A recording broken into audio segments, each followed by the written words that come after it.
Call the CRA board meeting to order at 5 p.m. on June 24th. Please rise to the invocation and pledge of allegiance.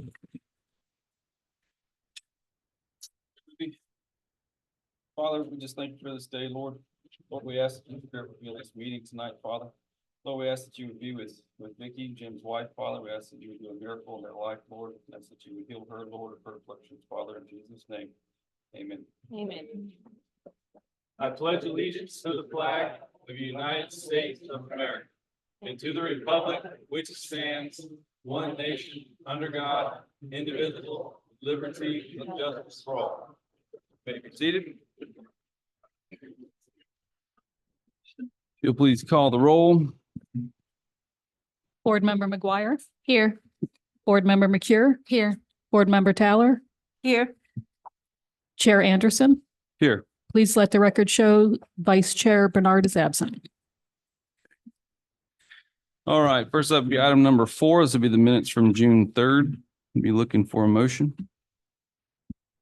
I'll make a motion to approve B4. We have a motion to approve. Is there a second? A second. We have a second. Any questions or changes? Seeing none, we'll call the roll. Board Member McGuire, Yes. Board Member McCure, Yes. Board Member Towler, Yes. Chair Anderson, Yes. motion passes. Thank you. Item number 5, this will be a facade grant application. 407 East Talico Street. This will be the Southside CRA. Sean, if you'll please give us an overview. So this grant application was approved by the CRA Advisory Board. I invited Ms. Lumsden to join us. Is there anyone online? Yes, I'm here. Okay. So the CRA Advisory Board approved the grant application of $3,440 because it's a rental. She will qualify for 50% of that, which is $1,720. Okay. Do we have any questions on this application? No, just to clarify, this is just for painting because on our application, she's also requesting changing windows Yes, it was over narrowed budget. down Okay. to just the painting part. I just have some questions on this. I see that on Victory, they're from Fort Lauderdale. They want 50% commencement to begin, right? And then 50% to after completed. And I also see that Bernie's, we'll skip to Bernie's. Bernie's offers a 5-year warranty on their painting. So I'm wondering if the cost would. You said we only do half. So I wonder if maybe we could just go up to the next one for Bernie's and give her half of that one since it offers a warranty. Unless, do you know if this group out of Fort Lauderdale offers a warranty on there? I have met Matt, the owner of Victory Development. He's from the East Coast, like a lot of us. And he has found Avon Park for opportunities. And he's a general contractor, so this falls under his aegis. I would direct it to the homeowner if that's what she's interested in. I'm not opposed to approving Victory. I'm not opposed to this, but I'm just curious if they would be willing to offer the 5-year warranty like Bernie's does. I could look into that and we can make the motion contingent on that. Ms. Lumsden, do you have any input? Yeah, I mean, that was one of the things that was standing out for me, having the warranty and then the more detail on on Bernie's bid. But of course, the lower amount is what I thought you would approve. So yes, I would like to, I guess, find out if they would also offer that warranty to match. Sean, I have a question. I wasn't aware that we was offering 50% upon commencement. Most of the bids for the facade contracts are no deposit required. And I think we had one bid where they did require that and the homeowner backed out. Okay. So they are requiring it from the homeowner. Do I read you right? I'm not sure what the to be honest, I'm not sure how that configuration would have Because I didn't worked, know that the because city- Melody, did we do, I know we've done, where the homeowner, offered it, Ether, Bernardo, she offered 50% before the project commenced. So she's put her deposit down. Right. Yeah, But that, but the contractor didn't require. right, the contract deposit. didn't do that. There was, the awnings that we did for the insurance company. They did require a deposit, but the owner negotiated, Max King, he negotiated with them, or Max Duke. He negotiated with the awning company in Winter Haven to forego the deposit requirement. Okay, so to make sure I'm understanding, if the homeowner wants to put up a 50%, they have that option, but the city won't, right? Because I can't remember us doing so, so that's why I'm asking.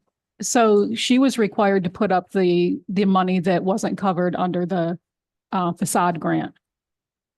So the city has never before put half up front for a contractor. Okay. May I interject real quick? Sure. The other one also requires that. The last line on the second page, they also require 50% at start and the balance at the completion. So both of these contracts is requesting that, just for clarification. Appreciate that. But Bernie's is also local. This, Fort Lauderdale is a good, 2 hours away? I think it might be up to her whether she wants to, because it's going to cost an extra $400 on her part to go with Bernie's. He had explained that he's in Fort Lauderdale, but he's also, because that was one concern that I had for him. And he expressed that he's starting business as well in Avon Park area. And so he's building up there. So it wouldn't necessarily be a problem for him, the being all the way in Fort Lauderdale. So that was my first question to him being 3 hours away. Okay. And I got a question for you, ma'am. Is he a general contractor? Do you know? We only spoke about the painting Okay. Ms. Shelley, I understand what you're saying, but I would love to have new contractors come because Avon Park is having problems with them. You know, trying to get somebody to come out and do $5,000 worth of work. Like I said, during the COVID, they still chasing that big money. And Right. it's kind of hard to get new companies to come aboard. So And I'm absolutely not opposed to it. I'm just curious if they would be willing to offer the same warranty. oh, okay. Which would So work I with- guess May I make a comment? Please. Bernie's has never required a 50% down payment. okay. That is what their proposal does say, though. But don't we usually go with the lower bid if it's comparable? Yes, we do. Okay. We usually do. All right. Well, I'm going to make a motion to award or approve C5, the Lumsden grant for 407 East Tellico Street to Victory Ridge Painting in the amount of $3,440 with the city covering 50%. Okay, we have a motion. Do we have a second? I second it. We have a motion and a second. Let's call for questions. Seeing none, please call the roll. Board Member McGuire, Yes. Board Member McCure, Yeah. Yes. Board Member Taylor, Yes. Chair Anderson, Yes. motion passes. Item number 6, this will be a facade grant, 509 West Kirkland Street. Again, it'll be the Southside CRA. Sean, if you can give us an overview. The CRA Advisory Board approved the application from RH Baker. You should have a more formal printout of his bid. He had one that was not on company letterhead. I hope you have that in front of you. And the bid was for $22,376. Okay, any questions?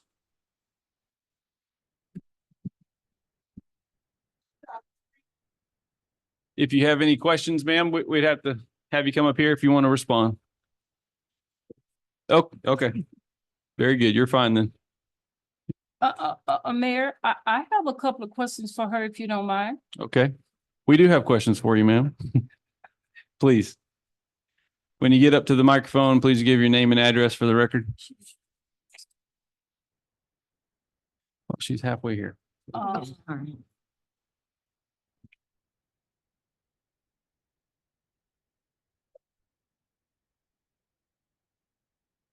Shirley Ash, 509 WL Kirkland Street, here in Avon Park. Yes, ma'am. Go ahead with your questions. Miss Shirley, how you doing, ma'am? Fine. Who filled out your application for you? You did yourself or you had someone to fill it out for you? I did. You did? And the reason why I'm asking, because I think you had brought it up one time, Mayor, it's been a while, that the application should match with the bid. Is that not correct, Mayor? In what context are we referring? Like, say for instance, she just put down on her application, paint the outside of her home. Okay. And the reason why I'm asking is because I'm going around in the city right now. And I thought I remember you saying, and I think the purpose of it, Mayor, was to what the person put down on their application and what the bidder is putting down. You needed them to match because you didn't want the homeowner to think that they was getting something that the bidder was not gonna provide.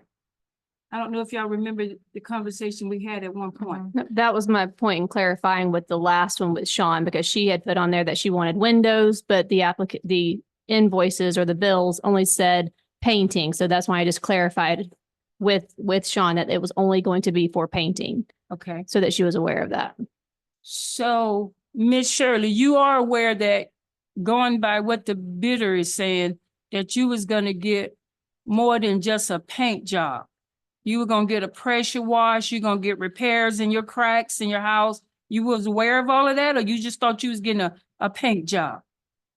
I was thinking I was getting whatever he had put on there for that price. Okay, and you knew what he had put on there? Well, he had said he'd do all this stuff for that same price, $2,000 and some dollars. Okay, okay. What I didn't want was whether or not you knew or not what you was gonna get, and then when he came to your house, he didn't give you what you thought you was gonna get. Oh, no, I was thinking I was getting everything he wrote on that paper. Okay, But- Everything on that bid pertains to painting. right. Yeah. It pertains to painting, but you know, you got the watch painters. Sometimes they don't necessarily give you a pressure wash, even though it's on there, Mayor, I get it. But they don't necessarily give you a pressure wash. They want to just go right in and paint. So I Okay. just wanted to bring it to her attention that certain things that she should be getting.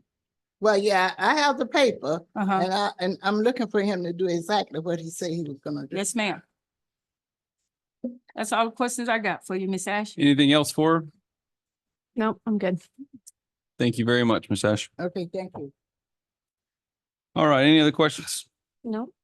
Seeing none, is there a motion? I'll make a motion. We approve C6 for 509 Westlake Kirkland Street to RH Baker Painting in the amount of $2,376. Is there a second? I'll second. We have a motion and a second. Let's call for questions. Seeing none, please call a roll. Board Member McGuire, Yes. Board Member McCure, Yes. Board Member Tyler, Yes. Chair Anderson, Yes. motion passes. Item number 7, this would be a grant request for the Who I Am Foundation. This would be for Main Street CRA. I don't know if Tracy's here right now. And this is not our normal application. I'll give you that. And You have to give us a lot more than that, buddy. these are the types of groups that are approaching myself and the city. I'm sure you guys have been approached as well, individually and as a council. The reason I brought this before your attention was they are a very strong organization. They are Avon Park centered, and they also do quite a bit for the community as far as what I consider community policing innovation and working with the youth, and as well as job training and job skills. And those are some of the parameters that the CRA falls under. And I know I've gotten some input from Jerry on the appropriateness of this bid. And as Mr. Jarrett, during our CRA advisory board meeting, mention this is a request for the possible. I don't plan to bring forth frivolous requests before this board. I just wanted to take the temperature and also show this council and this board the types of requests that we're getting. I don't know if Bill would like to add to that.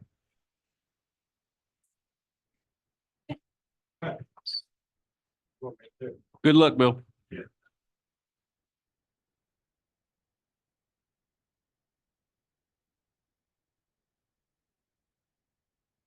Just give your name for the record, please. Thank you. Bill Jarrett, 1629 North Palm Drive, Avon Park, Florida. Yes, sir. I'll try and be brief here for 2 minutes. The Who I Am Foundation was born out of the COVID pandemic. Its narrative is to speak for those who can't. It was born to where those who are in the COVID ward and in some form of hospitalization could not speak. So this young lady, Tracy Stikes, lost her father in that pandemic. And she realized that a lot of the caregivers and doctors had no interaction with the patient, nor did they know who the patient was or any type of line of sight to any type of the family. So they've developed a kit at that time that would allow them to establish photos and notes and cell phones to where anytime there was a caregiver or anytime there was a nurse or a doctor in the room that felt it was pertinent, somebody in the family knows something that was happening right now, there was a way to reach them immediately. And that happened many times. The byproduct of that is the caregivers were getting tremendously burned out, obviously, as you could see through COVID, and it became just a number. So they actually had an opportunity for it to become personal. So from a hospital point of view, they had a purpose anyway to get past the burnout, to get past just the number.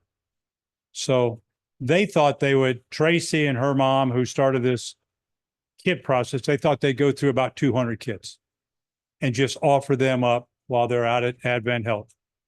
And those went pretty quickly coming through the COVID. Exiting the COVID foundation, or exiting COVID, the pandemic, they have found that a number of individuals who can't speak for themselves exist in dementia and Alzheimer's. So the request started coming to provide those kits to actually give people a way to walk through life and recount their lives, both for the patient and for the caregiver or the next of kin. From that, it became apparent that the courts out of Polk County had asked that could you involve foster kids? As foster children get moved from one site to the other, a child will get nonverbal. They will not speak to anybody to the next. So they developed kits so that as that child traveled between foster homes before they found permanent resident, the story could be told and the story could be continued. After that took place, the next people that reached out was for special needs. As special needs children were in our school systems, they found that if they could personalize their story in notes, in pictures, it allowed other students to interact with them because they knew a little bit more of the story, just not that they were a special need student at this moment in their life. All that came at, we couldn't figure out how to build enough of these kits. So the Interact Club from the high school raised their hand and they started building thousands of kits. Bartow High School found out about it and the Interact Club up there started building other thousands of kits. Hardy Middle School and high school both joined in for the special needs and Wauchula and started building kits. We've gone past 25,000 kits. Wow. Prisma Medical Center in Raleigh, North Carolina, and in Clemson, South Carolina, where they set up, have asked, could you build kits?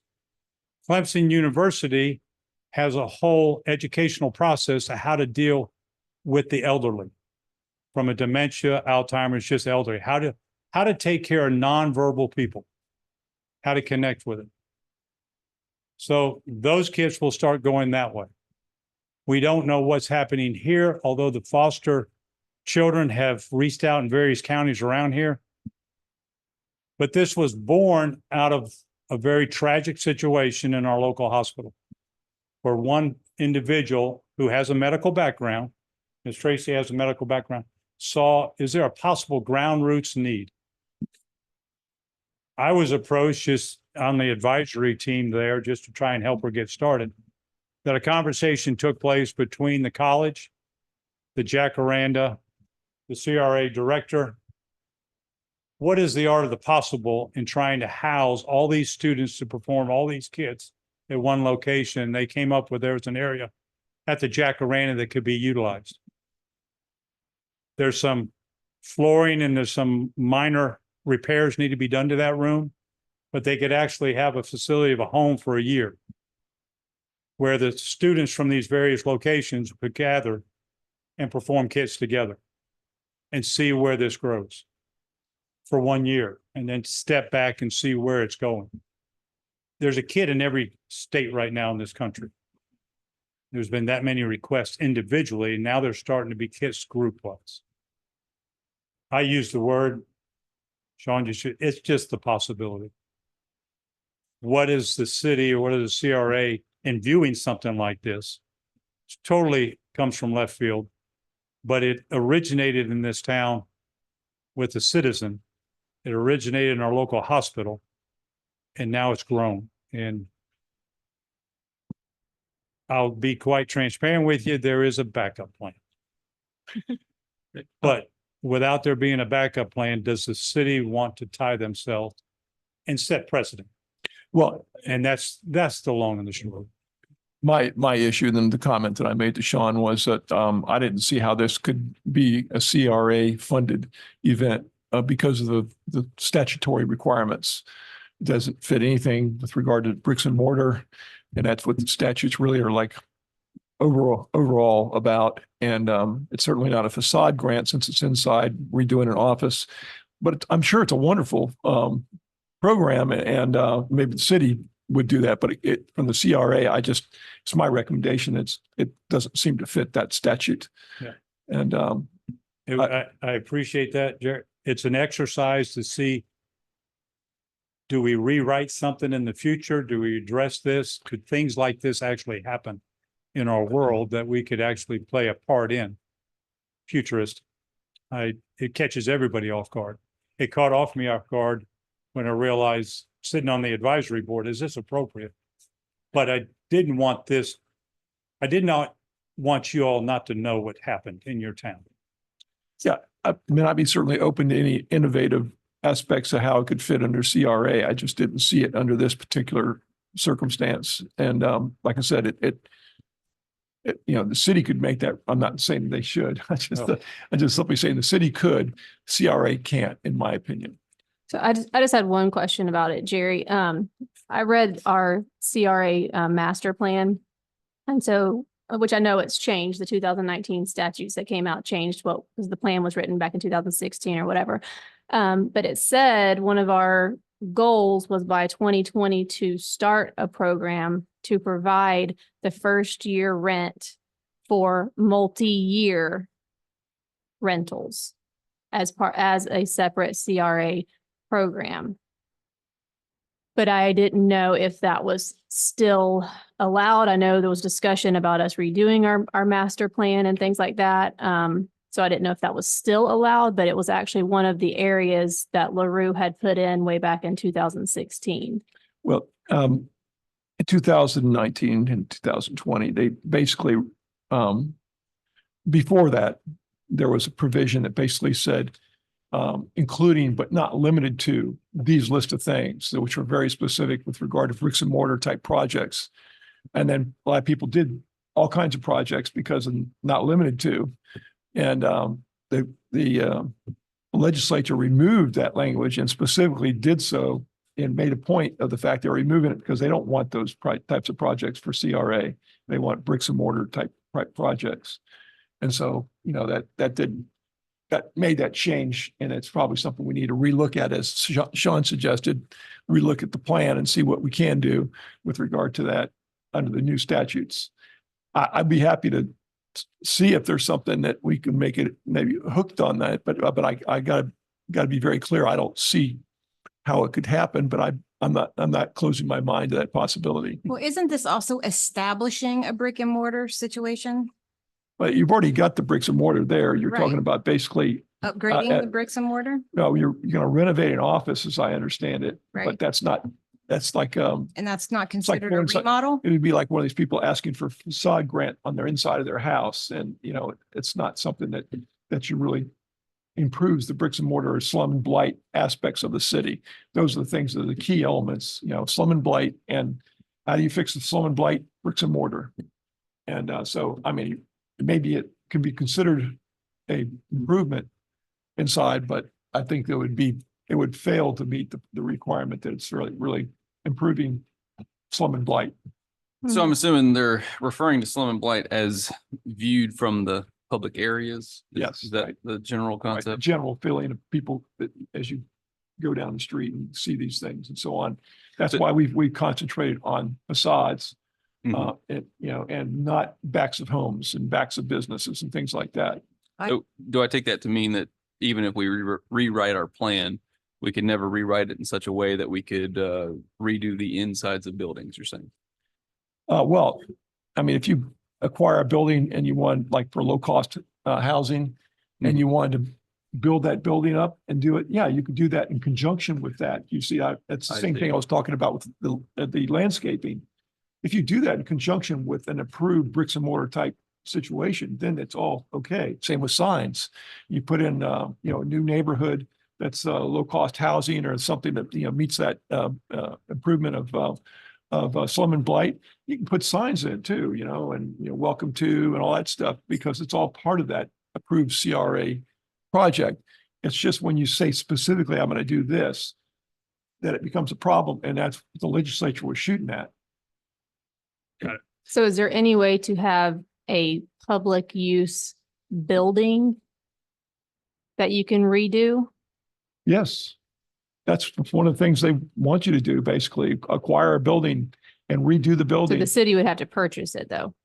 Yeah, city you would have to can't, purchase you can't redo administrative buildings, let me put it that way, without going through a process which gets the approval of all the other tax entities in the county, Mhm. county, school board, anybody else, the other cities, those types of things. But if you acquire a building to promote a particular project like that, that is something that is generally acceptable.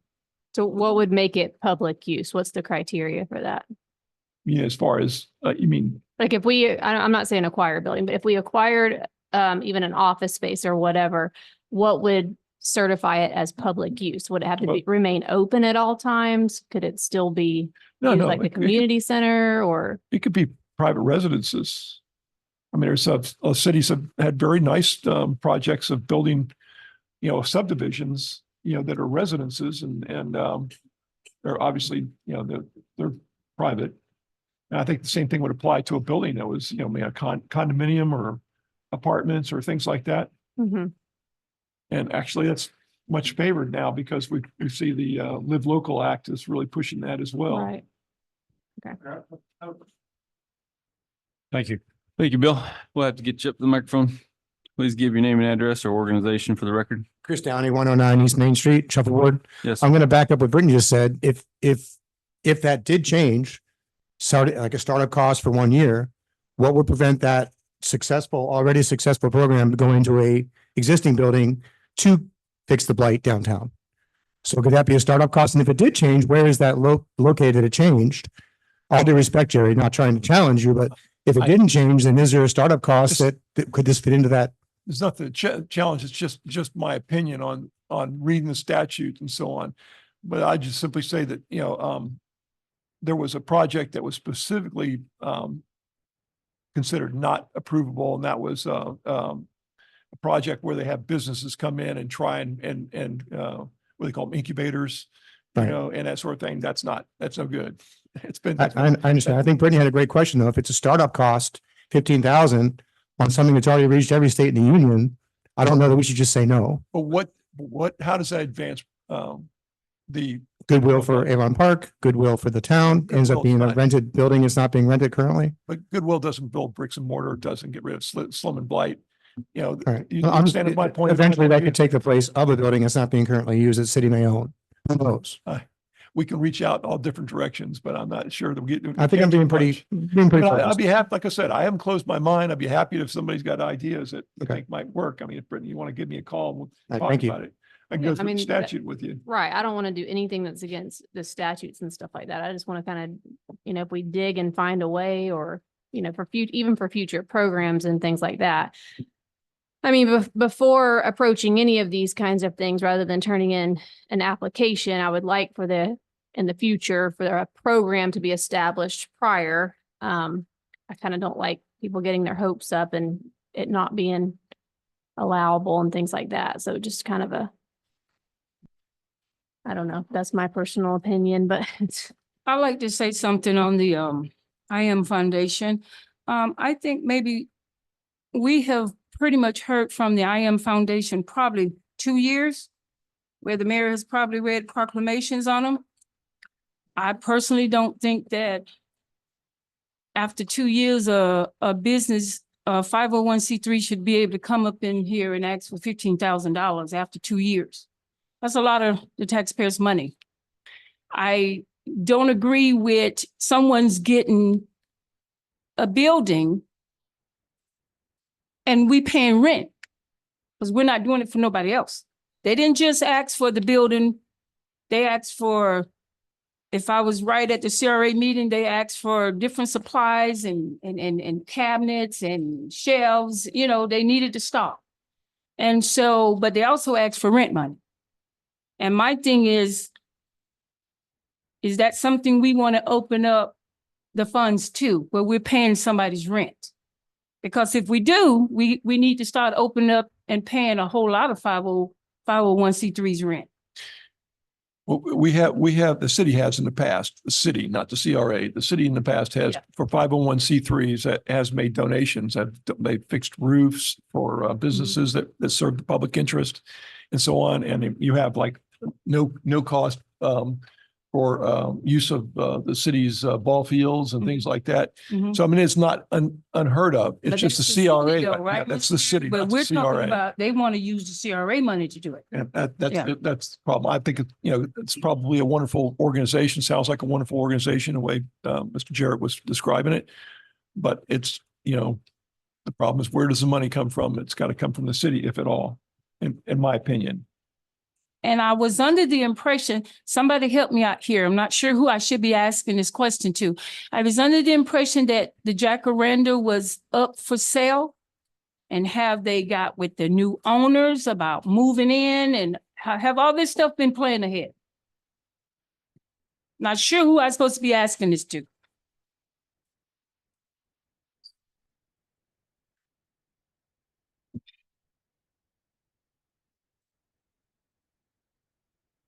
Make it as quick as possible. Jacaranda is for sale. There is no contract.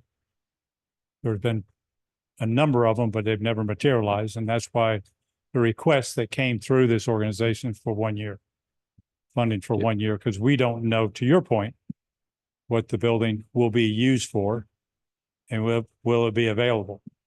And these And we're not comments are sure being how made, far this is going to grow. these comments are being made by Bill Jarrett. I'm sorry, Bill Jarrett, 1629 North Palm Drive. There we go. So what you're saying, Mr. Bill Jarrett, is they have put in a request to the South Florida right now to lease the building for a year?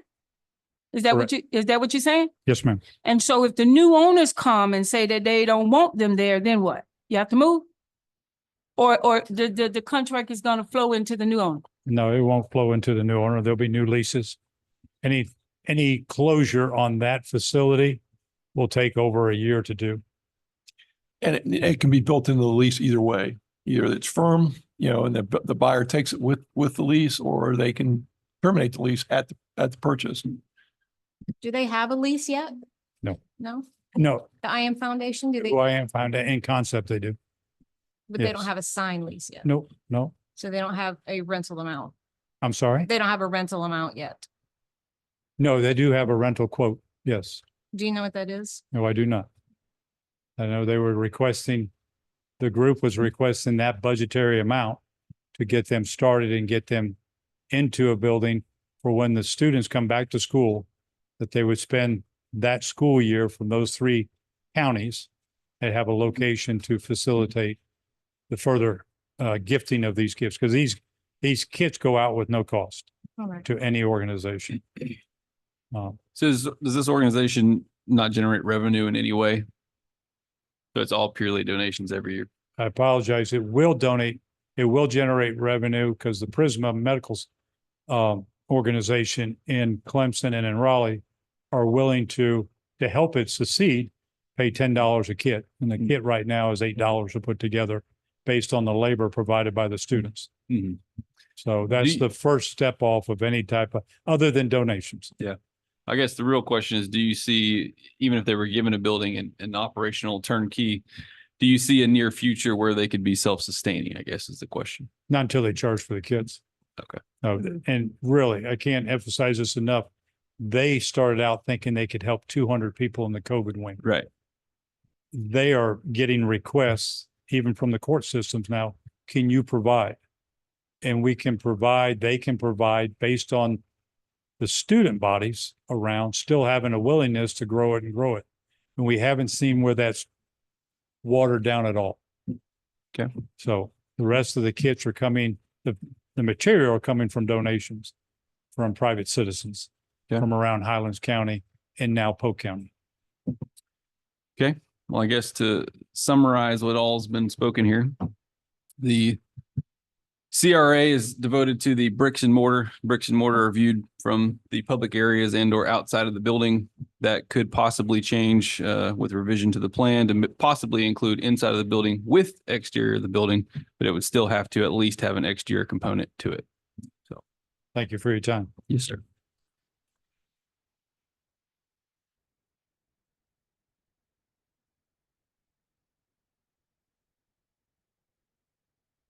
Okay. All right. Anything else on item number 7, the Who I Am Foundation? So then would it be possible just to table this until we could see their lease and see the amount of their lease, their amount? Even if we see the amount of the lease, it's not going to change anything unless there was a plan. Right, but in the meantime, we could change our CRA rules about doing the inside? Sure, there's just no point in taking any action on it at all. We just, if the situation is different in a month or a year or 10 years, then we revisit it at a Then time. they Well- would come back again. Sure. You can change your plan, but if it's not legal under the statutes, then your plan will be illegal. Okay, can I ask you a question? And I don't mean this hateful, don't take it that way, but some of the things that you tell us is that your legal advice or is this your personal opinion? That's my legal advice based on reading the statutes and so on. Well, And do you feel like statutes are maybe in a different interpretation as to who reads them? I don't understand your question. I mean, can somebody else have a different opinion? Yes. Sure. I don't think would be a valid one, but they could have You a don't different think opinion. their opinion would be valid I don't think it would be as right. opposed to your opinion? Yeah. Just asking. Yeah, that's my feeling. Are you considering the opinions of other attorneys or just Yes, people? yes, yes. So perhaps bring them and share it. Yeah, I mean, I think any program, we need to first verify if it's allowed, if it's valid. We need to do that first. But then before doing any kind of program and actually giving money out, I feel like we need to develop a program like we did with the facade grants. I mean, the facade grants are very clearly thought out. It's got an application that was created, which Sean, did you create this application for them or where did you find this? I was approached by Ms. Stites about this application. I did not discourage her. No, I just don't recognize the format.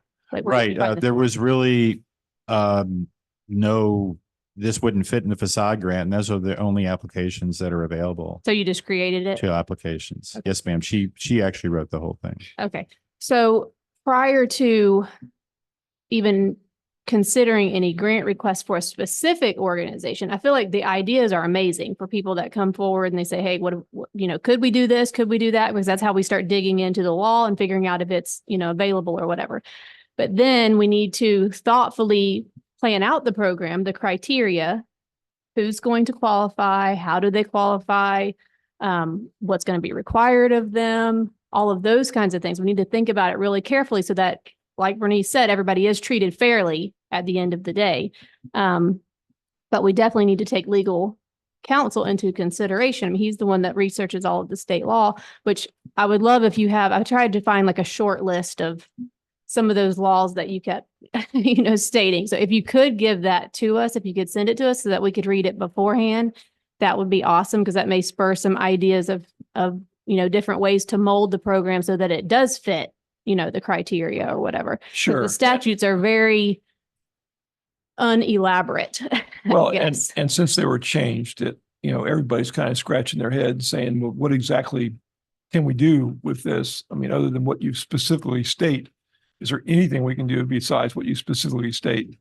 As I mentioned, maybe an attorney general's opinion would be in order, or maybe they can give us they can give you a less than an attorney general's opinion. It's the person that writes the attorney general's opinions gives you their best guess as to what that would be. So how does is it the FRA? Is that who you go to, the conference and all of those? How do they fit in with the statutes and things like that? What is their legal role? Their legal role is just an association of CRAs that get together and trade advice and their positions on this and that, and put on conference that we go to in order to learn.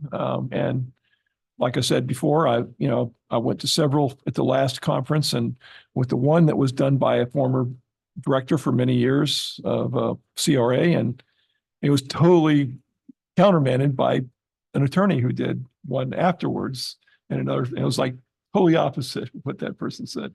So with regard to a couple items, so you got to, like I said, it's a legal issue. If we can get an attorney general's opinion, if you wish, on some of the specific topics, if they'll do that. So maybe if we could brainstorm an idea of additional programs or something like that, we could present it all in one shot to them, get their opinion, and go from there. Because I just saw in a local newspaper on the coast that there was a city there that just did a landscaping project and put a bunch of palm trees in, along there, and then they were ordered to take them out, not because of the fact that they were it was a violation of the CRA statute, but because when they didn't get advice from DOT, which is something else I mentioned to you. Yep. DOT said, you never asked us to put them there, so take every one of them out, and which was unpleasant. But you just got to be careful with it, is all I'm saying. And am I conservative? Yeah, I'm conservative. But if you prefer to be on the leading edge of the argument, then we can take a much more say aggressive perspective, but I don't recommend it, because you're talking about, an expensive defense. If somebody, if the state comes in and decides that you've misspent dollars. So if we spent those CRA funds on something that we were not allowed to, could they actually come and ask for that money back? Oh, yeah. Not just that, more, right? Yeah. Well, and with the interest and it's basically misuse of tax money. So it has other ramifications as well. So that's why I'd like to be careful about it. So, Mr. Jerry, I have a question. Sure. But don't they have an attorney that represents the CRA for the state? You mean the FRA? Yeah, not the CRA. There's no CRA for the state. There's no attorney that represents the CRA, Community Redevelopment. This one here, Yeah. that you've asked me to do that. No, not here in Avon Park. I'm talking about, is there one that represents the state No, for the CRA? that's the Attorney General's office. Okay. Chair Anderson, may I speak? Please. I also just wanted to remind everyone that before any action can be taken, we have to update our CRA plan. So just keep that in mind as you want to make changes, or, as we go through the process of getting an attorney general opinion, we really do have to consider updating our plan. Okay. Any other questions on item number 7? Seeing none. Moving on to item number 8. Again, a grant request for the Lakeside Historical Cemetery. So this is in an area of the south side that could use some improvement. There are certainly some slum and blight conditions surrounding that. It's a cemetery that needs some assistance despite the efforts of the local volunteers that have been maintaining it for some time. And we also got some clarification on the organizational structure since the CRA advisory board was there last. And I do have some representatives from the cemetery here to address any specific questions. So I commented back on this one, but I did feel like that was something that you could do. I was, actually a little surprised when I did the research and found out. But you can put it under historical preservation if that's in your CRA plan and allowed, and it's also budgeted. Then there have been some, Miami being one of the largest ones, a CRA work done on for historical preservation of a cemetery, which this one, historical cemetery is in the name. So I assume that that's the case here as well. Yeah. So Sean, procedurally, you have a recommended motion here of a grant award of $25,000. Now, you know good and well that we cannot award a grant based off of no information. So I would just ask that in the future, if you're not going to provide actual, quotes, invoices, and an actual clear-cut plan that we could approve, don't put a recommended motion of approval. Okay.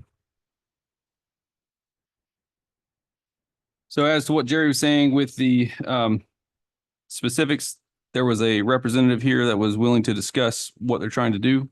Is that correct? Yes, sir. Let's give your name and address for the record, please.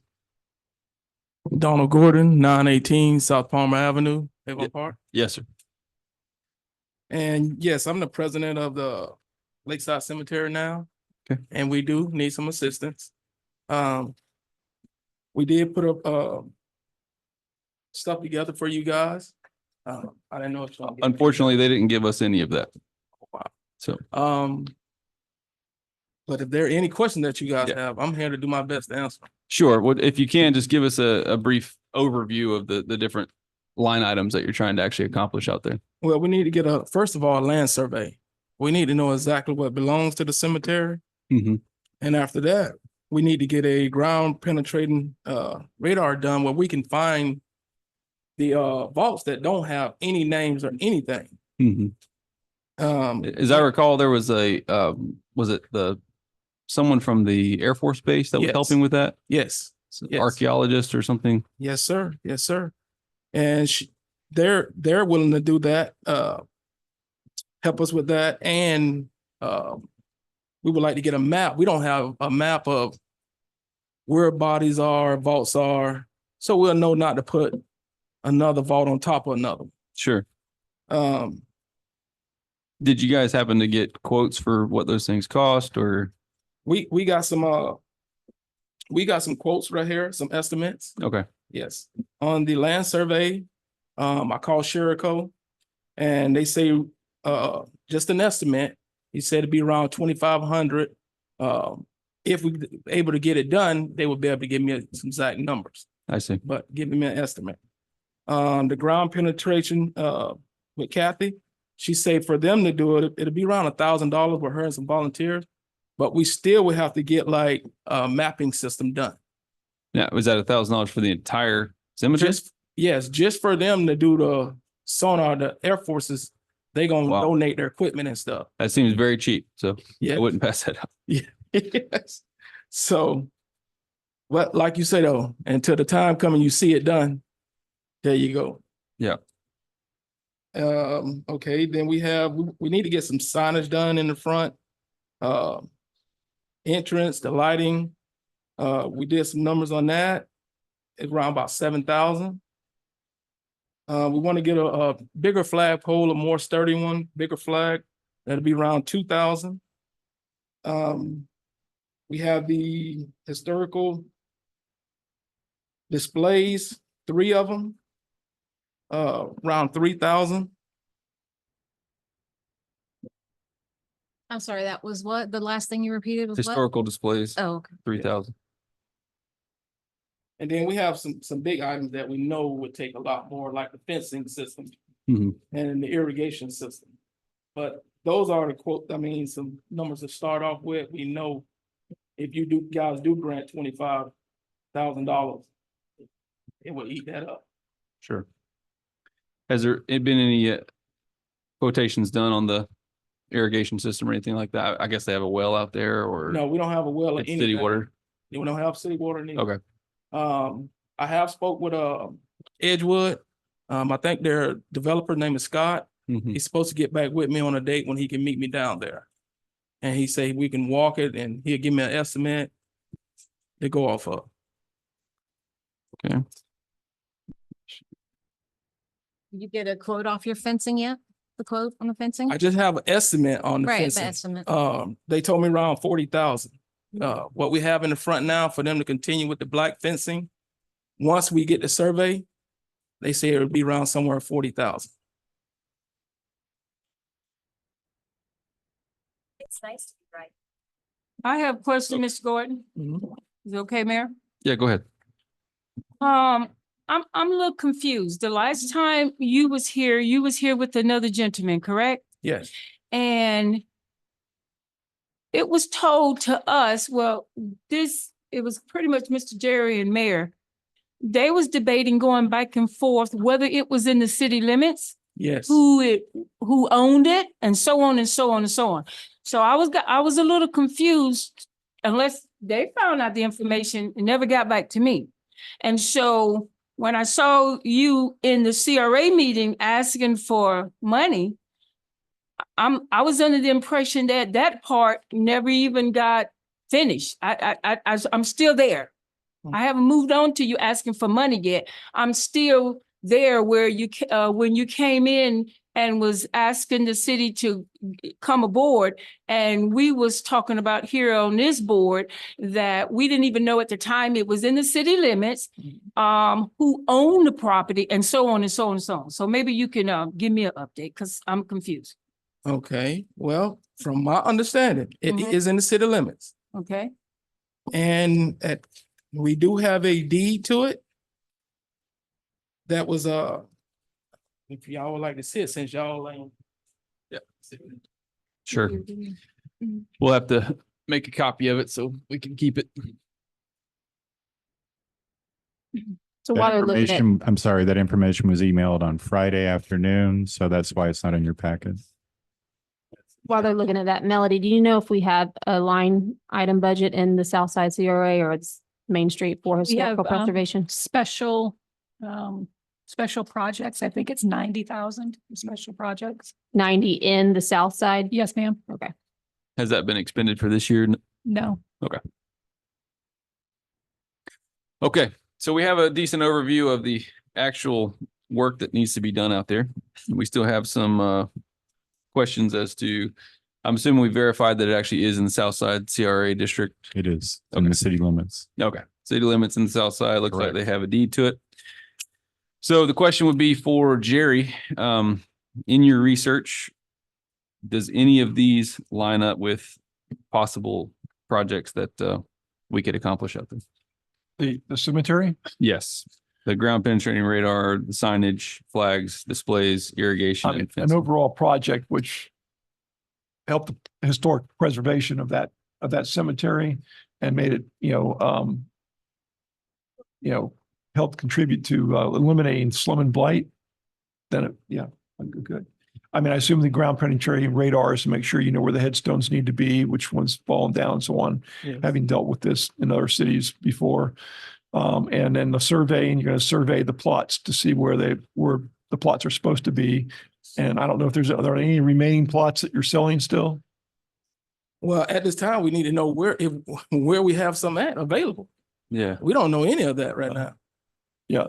So, as far as like entryways, to make it look good and things like that, those are the types of things I suspect that they're maybe historical signs as to, what a particular grave is, what the significance of it is and things like that. So I think that's what their anything would be historical preservation wise. If this board chooses, could you possibly put together a list that they would need to complete in order to get it established as I could to meet those requirements and certainly put something together, but at least try to get the Yeah. ball rolling is kind of what I'm Yeah. after. Yeah. I think that like I said, the Miami Cemetery, where my grandparents are actually buried, has done a big job on that. And so I can talk to them, whoever handled that, and see what they were able to get out of the new statute. Okay. Okay, I have a question for Mr. Jerry. Mr. Jerry, does this falls under slum and blight? I'm more than sure that it does. But does it also fall under bricks and mortar? Because of the, I'm assuming headstones and vaults? Does I it think fall that- under bricks and mortars as well? I think you can make that argument. Like I said, if there's an entryway design, I mean, it can't be just like willy-nilly. It needs to be some kind of a plan for improvement that the city approves that eliminates slum and blight and furthers historical preservation of the cemetery and so on. Those types of things appear to be approvable. And Mr. Gordon, Yes, ma'am. I mean, I'd like to see. sorry, Mr. Gordon, do you have a ideal of what this complete cost would be For from start to finish? the complete project we're trying to do, Yeah, the amount, it'd be you- well it- over 100 grand. well over 100 grand. Yes. And so I know what the CRA has motioned in their last meeting. And so are there any other donors out there that you're seeking or looking? Well, we're applying, sending letters out to the churches. We even did a GoFund to any help we can get. Okay, We have been doing it. okay. Do you know if it's on the registries of historical places or historical cemeteries and all that? I want to see. Yeah, we applied for it. Yes, sir. Okay. Obviously, that would definitely help out with trying to get grants for that particular thing. Oh, yes. You know. And then also maybe just a plan of how you intend to upkeep the property and things like that. Because that wouldn't be part of, if we paid to fix it up, we would need a plan of how they intend to keep it that way. Right. Yes. Yeah. So if you said Edgewood is coming out there to help you with potentially some of the landscape and irrigation type stuff, Or they coming out to give me some numbers. to give you some numbers, right? Well, you might ask them if they can help you with a plan. Okay. Because I know that they have software that can Yeah. design all that. Maybe they could put together a nice, pretty presentation for you or something, if they so choose. That would definitely help us and help all the other grant applications that you're going to file down the line. It's all right. I'm sure we'll look into it. I'll need to verify that, this is still good after the 2020 changes, but I think it is, but I'll check that. Would you need a vote from this board to direct you to spend time on that? Yes, please. Okay. Does anyone care to make a motion to direct Jerry to look into all the ins and outs of what they would need to do to make this happen? So moved. Okay, we have a motion. Do we have a second? I second it. We have a motion and a second. Any questions? Seeing none, please call a roll. Board Member McGuire, Yes. Board Member McCure, Yes. Board Member Towler, Yes. Chair Anderson, Yes. motion passes. Donald, thank you very much. Yeah. One other thing that was raised with regard to, the opinion and so on. There's an attorney who has been the FRA attorney for many years. If he has a difference of opinion than what I have, I'd be happy to respect that since he's got all that experience in the area. If you want me to find out if he would make a presentation to the CRA about these questions and maybe answer some of them, or somebody else, maybe another attorney that's got, like that West Palm Beach attorney that's got substantial experience and so on. I want to get somebody that's already made a decision with regard to these things. But like I said, I've only been doing this since you turned me loose on it, since after COVID, actually. So I'm sorry. Be happy Mr. having- I would love that. I Okay. would choose the CRA and the CC. CRA, Both of us in Yeah. the same meeting. Okay. That way we both can hear. Yeah, so he's referring to this CRA board and we would obviously invite the Okay, advisory board But as well. not the advisory. Well, if they want to Yeah, attend, that would be of course they helpful. Yeah, certainly. So I will try and find that person. I'll actually ask FRA for recommendation, but I think it's the same person that wrote the letters that Sean and I both referred to in our last discussion. He did the evaluation of the new statute Mhm. for the FRA and wrote a very, Yeah, I think that'd be a good idea because like I see all these other towns around us growing and they've got flags and their landscaping is so nice and I just don't see how they just want to take a chance at it. I just I don't see certainly it. understand. I understand. And like I said, I don't want to be, arrogant and think that my opinion's the only one that's out there. I just simply, after years of doing this, I understand that attorneys have different opinion. There's been several times where somebody said, well, so-and-so said he did it. Yeah, but that doesn't make it legal, and perfect example is when you close a meeting, you could be a violation of Sunshine Act if you allow somebody in a closed shade meeting that's not allowed to be there. And clerk of one of the cities I represent was furious at me because I would not let him attend the shade meeting, the clerk of the city. He said, there's no way that can't be right. And I said, it doesn't say in the statute that you can be included, and it says other people can. It names them specifically who can be there, and you're not. The clerk is not one of them. And guess what? After about 6 or 8 months later, another city allowed their clerk in, and they got in trouble for having them there. And they said specifically, it says they can't. It doesn't say they can be there. Right. So I just take that as my example as to why I feel the way I understand. do. I got it. Sure. Well, we obviously would want to maximize our time with this person. So I think it would be a good idea if we could compile a list of I'll do it. particular subjects that we're interested in. Right. I can actually put together what I've seen so far with Sean. We can ask a bunch of questions and maybe get that accomplished all at one time. Very good. I did approach the FRA about hosting a workshop here. It's not a program they normally have, but I did get a response. There is some availability in mid-August, and it would be $50 a person. I believe I can get them to do it for a flat rate. So we're not worried about how many people are going to show up. So I can provide you with that information. Yeah, I'm fine with FRA presentation as long as it's like I said, this type of attorney. But the person I'm speaking of would be somebody who's got years of experience with CRA and has evaluated the new statute in the context of a large CRA. Right. I think we're beyond a general Right. CRA 101. We need Yeah. some specific questions to get answered. Sure. All right. Anything else on item number 8? Seeing none. Item number 9, the CRA coordinator item to be improvements to Eileen McWhite Park, the Southside CRA.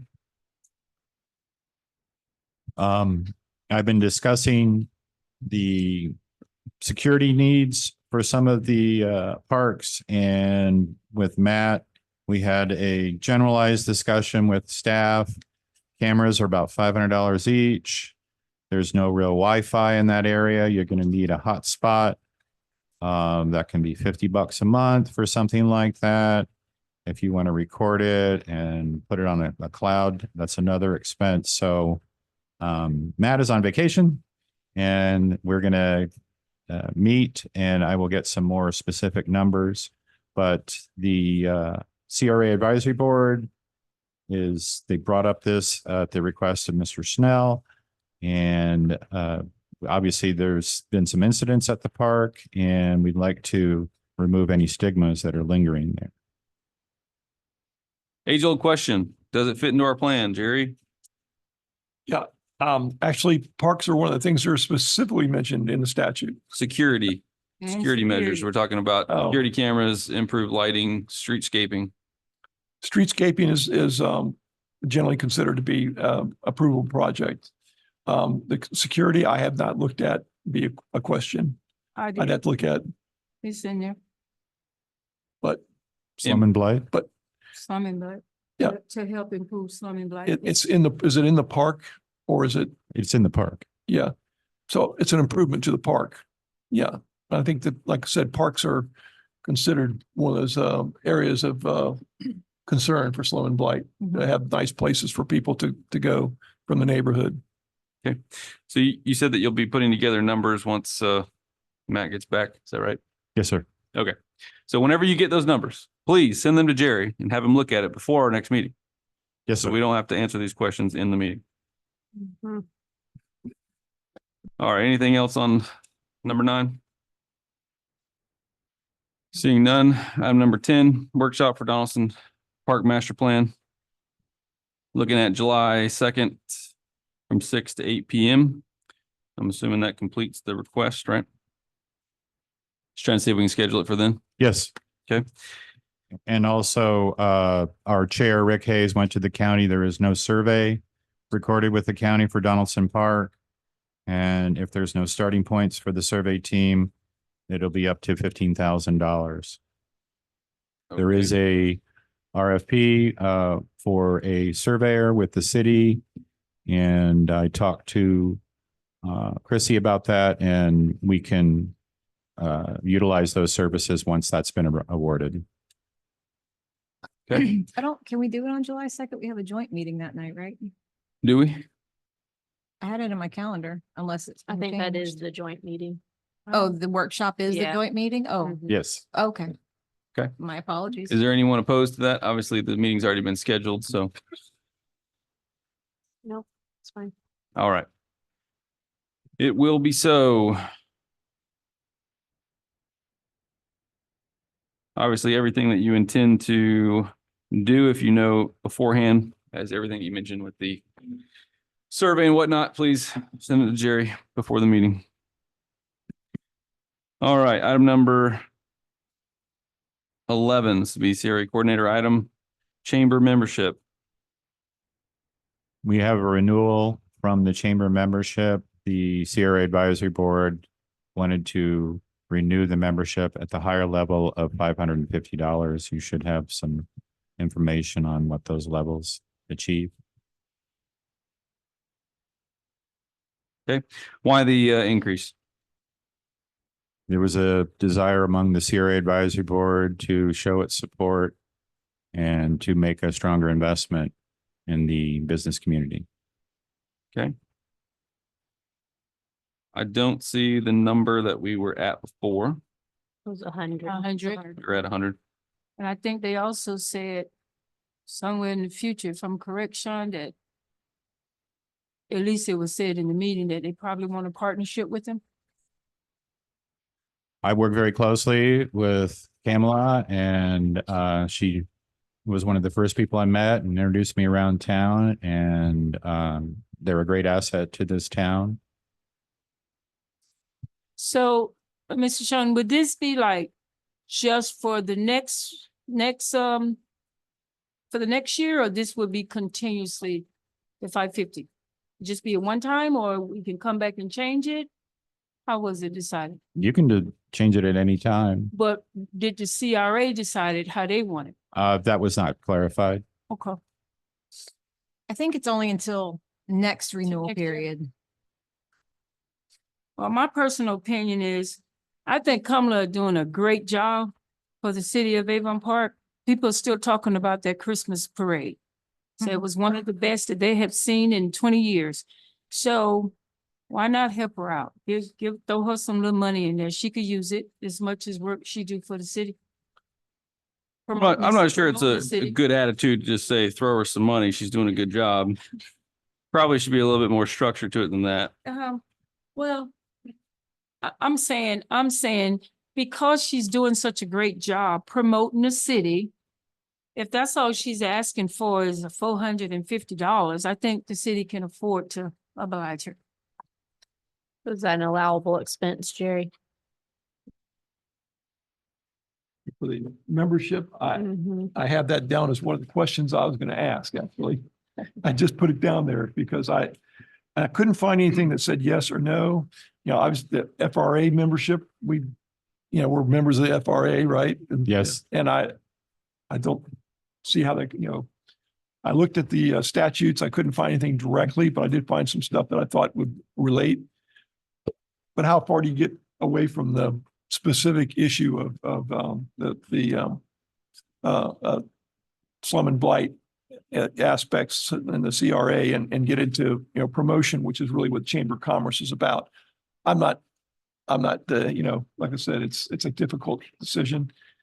It's not a tremendous amount of money, but, you went from having a membership to this is going to be, from what I could see, the more promotion by the Chamber of Commerce of the city and things like that is what I saw from that. Yeah. Mission I- partner. Can I make a comment? Go ahead. I believe it's budgeted in the general fund, but I'll double check that, the membership. Okay. Better place. When is the renewal? Right now. Right now? Yeah, currently, I just got it a few weeks ago. Okay. I don't think it had a due date on it. Kamala, did it have a due date on it? Come up to the microphone, Kim.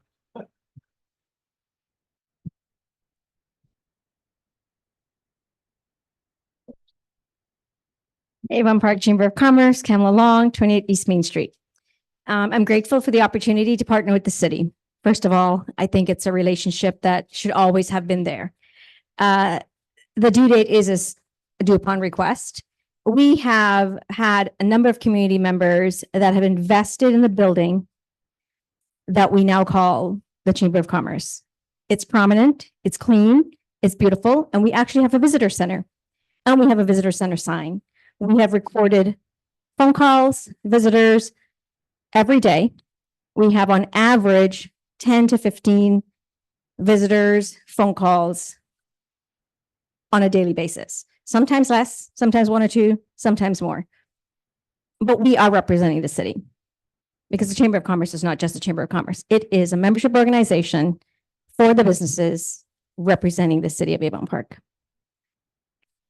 And I would love to continue that relationship as a partnership. I have no doubt that everyone sitting here is willing to do the same. The question comes down to, is it CRA or is it general fund? My suggestion, and I'm not trying to shoot myself in the foot here, Sure. but it would be general fund from the city as opposed to CRA. Okay. And we could always increase that 550 Any questions for? to an Kamala? investment partner, I'm sure we, 4,500. I'm sure we could. Do I hear you say yes? All right. Any other questions for So Kamala how- while she's here? Well, this isn't for Kamala, but how would we bring that over? Would Thank just you. Bring, Thank come you, to Kamala. another, You bring it up in the next meeting. at the next meeting tonight? Okay. Well, you can, or we can put it on the agenda for following meeting, which is what we should do. All right. Anything else on the membership? Seeing none, we have item number 12. This would be a grant request. The Avon Park Depot Museum. Sean, we'll let you start off. So the reason there is no specific application or budget information is when I brought Ron 70, we've been working together, as you know, on the expansion.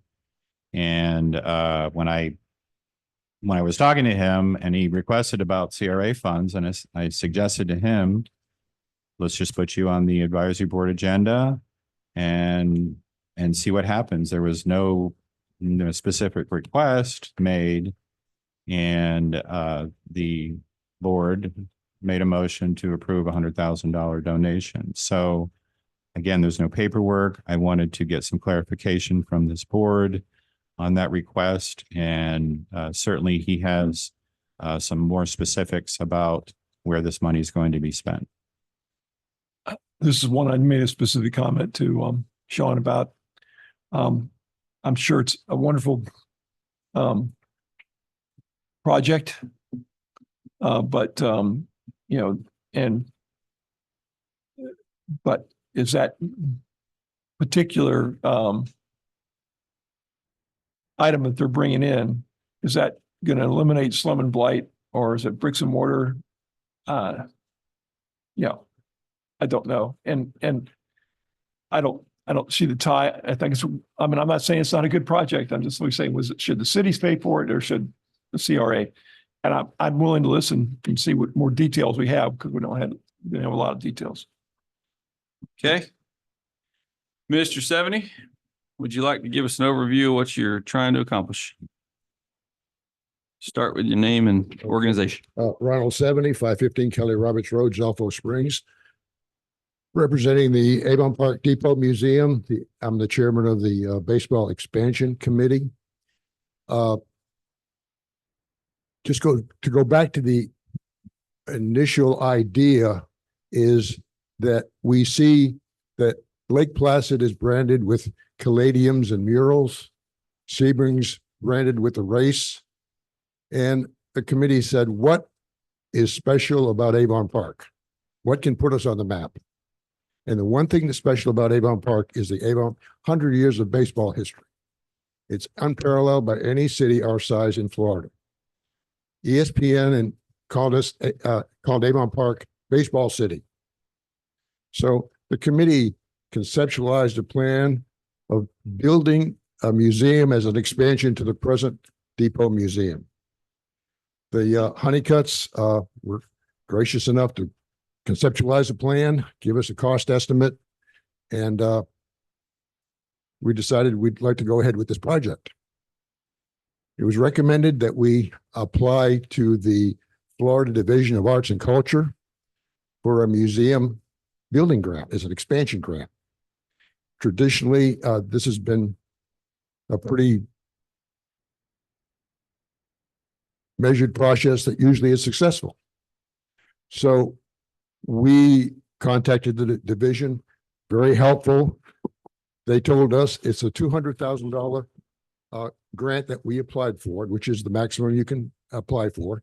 The initial estimate that that we had on the project was $500,000.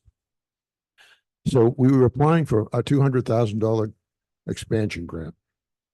We were told it's a matching grant. You have to come up with $200,000 of hard money prior to the grant application going in. Big project. The application was, you talk about burdensome. We had Dr. Lindsay Lynch from the University of Florida do the grant application. So we went before the state panel. We got a good score. We were one of 38 projects that were approved for funding to go to the state legislature. The state legislature, well, between the state legislature and the governor this year, nothing was approved. There was absolutely no funding for any project. So all the work that the department did was for naught. I spoke to the director today, Dr. Abstein. I said, what are the prospects next year? She said, we have the same legislature, the same governor. She said, don't hold your breath. Chances are you're not going to be able to get the grant. A committee got together and said, what do we do? The committee unanimously agreed that we should proceed with the project. And in the meantime, some of our support has come from the county commission, some county commissioners, and they actually came to me saying that they would like to support the project. And so they are putting our project on the agenda for a future meeting. But the concern was that they came to me and said, well, part of our thing is that we're going to ask, what is the city doing towards the project? That was a concern. One of the things that you probably saw in the paper was that the county commission gave a fairly sizable donation to the Medal of Honor Museum that is being built in Sebring. So we thought that we would have a good chance to copycat. The CRA in Sebring gave money towards the Medal of Honor Museum. So we're in a situation where we're very short of money. We continue to raise money. We have some future commitments from individuals. We have over 173 people that have donated, which includes all you guys, and we appreciate that. But we're really in need of a lot more money. So we're looking for bricks and mortar money. We have Mason Cobb, and the architectural firm has finalized the site plan. That's all completed. We're far along as far as the architecture goes. We're working with a museum designer in Atlanta. So we need some money. So we're just asking whether you would consider giving us money. So we went to the advisory board. We asked for $100,000. The majority of the money is still going to be donated money from individuals. You know, the museum will belong to the city of Avon Park, forever. It's going to increase traffic in the city. It's going to be something that we're going to be able to be proud of. It's going to be a quality museum, something that's going to really be, just something we can really be proud of. Good for our downtown, so anyway. Mr. Seven, do you happen to know if the Medal of Honor Museum in Sebring was rehabbing a building or was it built from scratch? Built from scratch. Built from scratch. Yeah. Yeah. Okay. And you know for sure the money came from the CRA? What's that? You know for sure the money came from the CRA? Yes. Sebring? Or some of the money. They had a donation from CRA. Sure. They had far fewer, compared to our donors, they had like 50 individual donors where we have like 173. Our community support has been absolutely incredible. When was that? When was that done? It's being done at the present time. They're doing it right now. Obviously, we asked those questions to look into, see what rationale they were using to actually get that done. See how strong their legal defense is to that, I guess, is what we're really after, to see if this CRA would be willing to do the same. It's kind of where we're headed. As it sits right now, obviously, you've heard the conversation that we've had tonight. I mean, there's nothing that's clear in our plan that we can just say, sure, here's 100,000, right? So we have to vet this a little bit better, and hopefully we can come up with some way that we can help. Well, yeah, and my comment was, I just don't see how it improves slum and blight, which is what that statute's all about. Bricks and mortar is to improve the slum and blight, not just to add on to the city. And is it the city building already, the museum, or is that a private building? It's a city building. Yeah, so they have heartburn over the city using CRA funds to improve its own buildings, as you might guess. Except the CRA acquires buildings and uses them to eliminate slum and blight. But be happy to look at it and include that in the questions. Sure. I mean, I think most people in this room have donated to this cause. I know I certainly have. And I think everybody wants to see this happen. It's just a matter of, is there a way through the CRA to make it happen? I mean, it's fairly cut and dry that the city itself could donate that money if it was available and the council deemed that it was appropriate. But as it sits right here, we don't see a way that the CRA can do it until it's better vetted. Would be the Jerry, can you build buildings in a park? Can you use CRA funds to build buildings in a park? I don't see why not. I mean, a lot of parks have buildings in them. They're basically to serve the parks services, though. For like, if it's a lake park, it holds the building, it holds the equipment they use on the lake and things like that. But I mean, I think if you're going to the point that they're have a museum in a park and then that's part of the park project, I think that might not.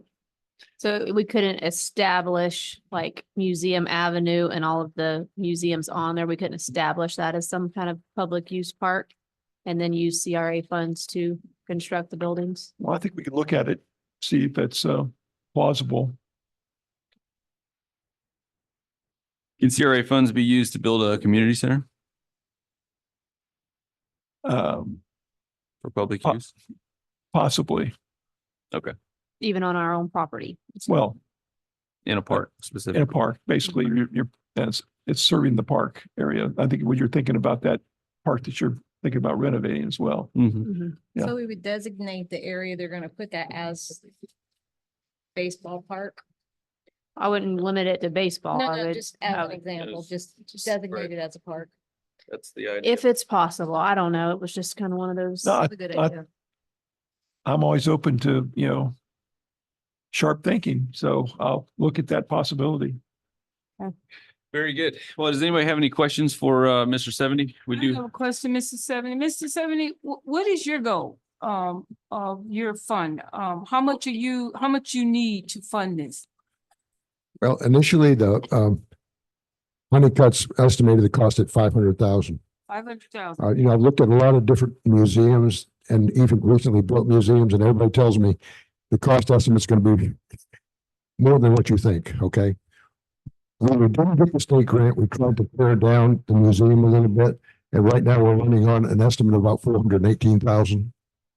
So we're still about 200, $200,000 short of what we need. And I think I heard you say in the CRA meeting, you had 173 donors Right now we have 173 donors. and you was able to raise 200,000? Right. You was able to raise 200,000. I like to say at this point, I didn't get a chance to talk, if this can ever be approved for this program, I like to say this, there's a lot of 501c3s that has come before the city and asking for the city's money, or should I say the residents' money, and pretty much you've been, I'm not gonna say the only one. I don't have a problem approving something like this. Maybe not the amount that was motion in the CRA meeting, but I don't have a problem getting behind something like this, especially if someone is out there doing the legwork or getting donations from other donors. To me, it tells me you're passionate about what you're doing instead of just coming to the city and think that you can always get it from the city. Don't go to nobody else. When you run out, you come back to the city. But you did it differently. You went out and you got your donors first. And I would just like to put this on record that I would, if we could make this happen, I would love to get behind this.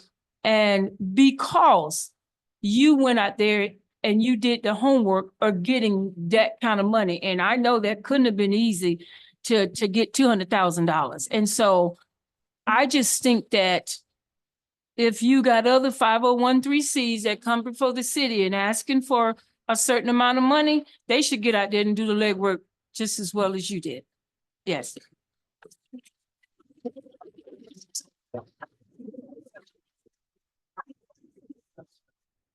Yeah, thank you for your comments. I appreciate that. You know, it's something that would belong to the city. It would be something that would be a source of pride to all of the citizens of the city.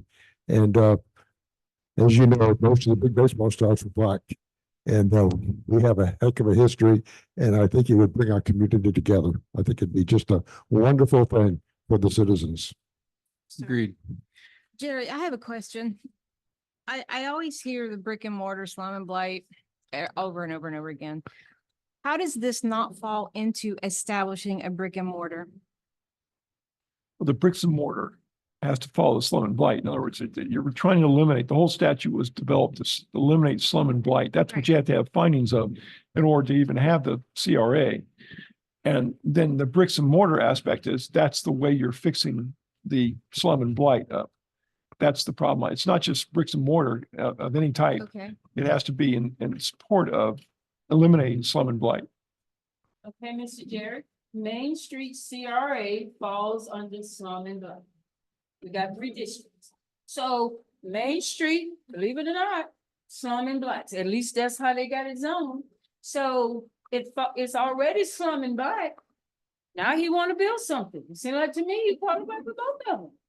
Well, like I said, I'd be happy to look at it and check it out and report back to you on it. So the real question is, does everything inside a particular district, CRA district, be considered slum and blighted because it's in that district?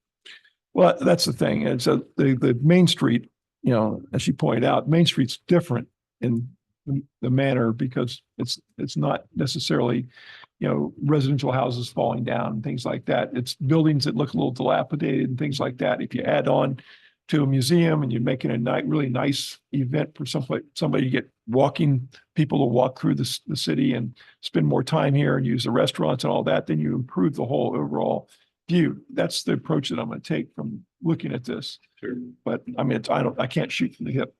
Sure. Understood. Do we have any more questions for Mr. 70 while I'm standing up here I have a question as to how long we think this might take. for him particularly? Oh, no, I don't have anything else. Okay. Dr. Thank you, Seven. Mr. 70. How long it may take? Yeah, Don't know. I mean, Yeah. because this is the example of kicking the can down the road again. You know, Really? here we You're are, actually here doing we are. something Yeah, here we proactive. are because the money's in there. I don't see how it's not establishing a brick and mortar in a slum and blight area. It just, I don't get it. I don't see how even signs can't be done. Gateways can't be done. Now a building can't be done.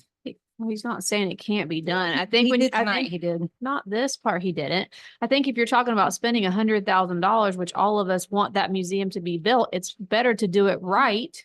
So we don't have to pay him back and suffer consequences for it. I think Mr. 70 would agree. He wants it done right. He doesn't want it to be a source of contention for Avon Park. So why not? This is the first time he's come to us. He's asked for the money. Let's go find out the details, see how we can do it, and then go from there. Instead of making as he says, shoot from the hip and make a poor decision that's gonna Sure. cost us later. We do have a sign up, Miss Nancy Fisk.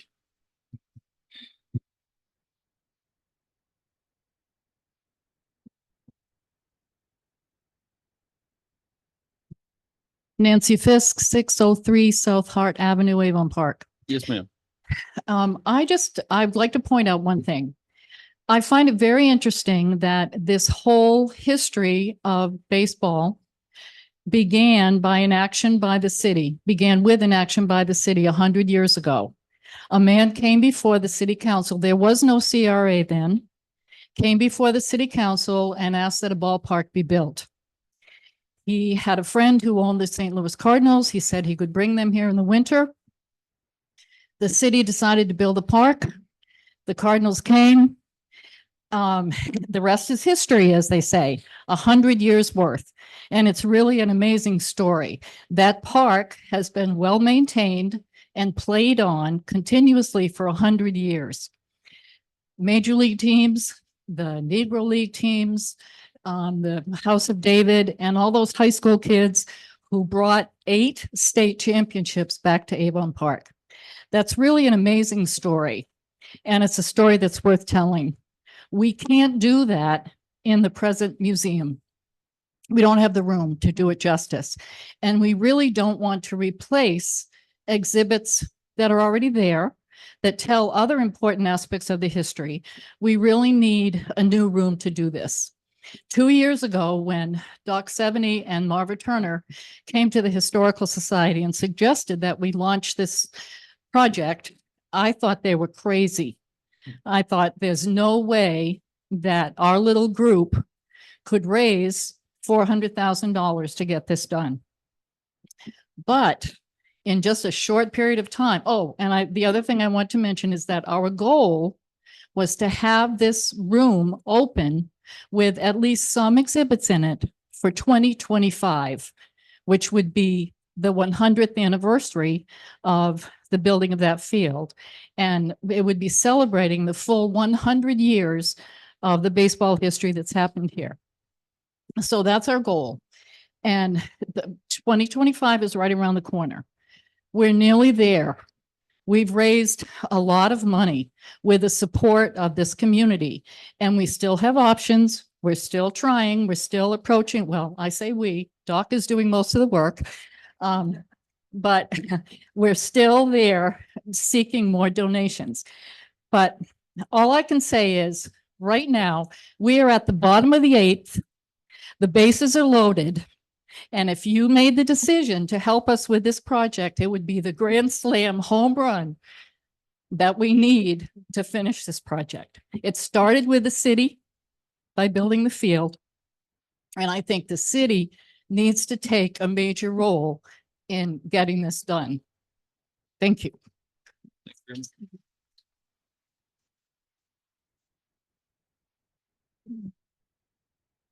All right. Yes, sir. Name and address for the record. She's a tough act to follow, Nancy.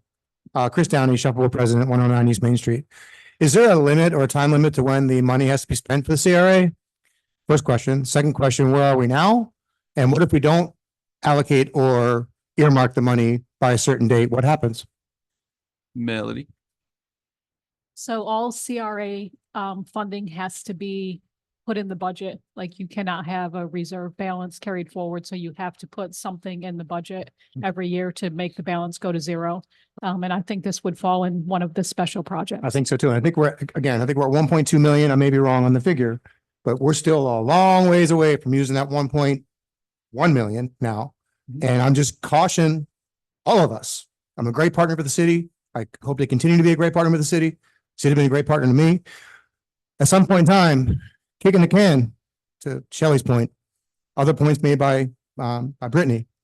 I think we need to start really looking concretely at what we need to do with this money before we don't have a chance to spend it. Thank you. Anything else?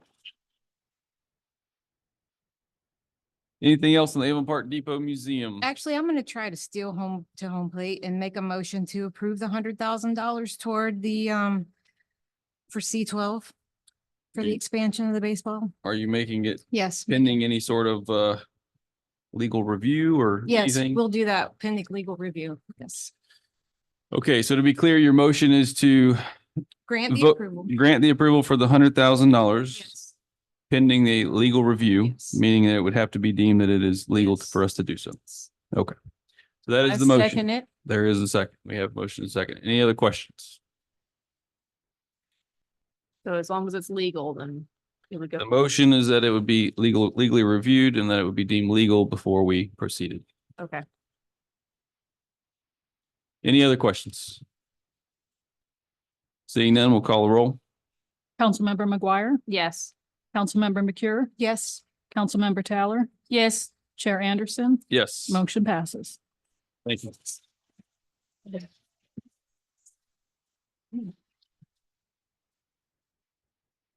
All right. Item number 13, CRA Coordinator Report. Councilmember McGuire alluded to the fact that our master plan is out of date. They normally recommend every 3 to 5 years. Ours is from 2016. It's very comprehensive and includes a lot of detail. Some of them are evergreen, some of them need to be freshened. Okay. And so my recommendation is we have a motion from the CRA Advisory Board to begin the bidding process to start another master plan. This will include hiring a design firm. There's several available.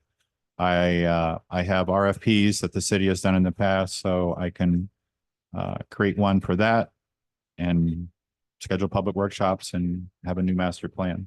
I think that's all well and good. We would just want to make doubly sure that all of these items that we're now going to be requesting the FRA attorney to give us clarification on could be added without having to incur additional costs or any further complications. So if we Absolutely. come back and we want to add 20 things to the plan or whatever, we just want to make sure that's still part of it. Absolutely. And that's an excellent approach. So as far as actual timing of getting it done, obviously we need to know when that's going to happen to truly be able to get this done. I'm bringing you items that have been approved by the advisory board. Sure. All right.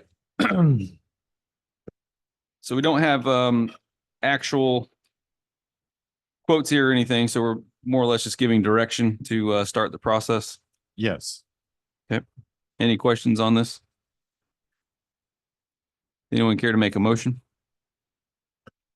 I'll make a motion to approve C13 for the approval to begin the bidding process for the master plan. We have a motion. Do we have a second? I second it. We have a motion and a second. Last call for questions. Seeing none, please call the roll. Councilmember McGuire. Yes. Sorry, Board Member McGuire. Board Member McCure, Yes.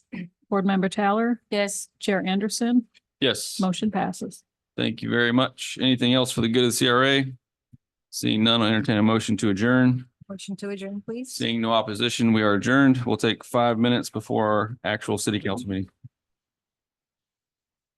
Those on Zoom, please remember to log back in for the city council meeting. Thank you.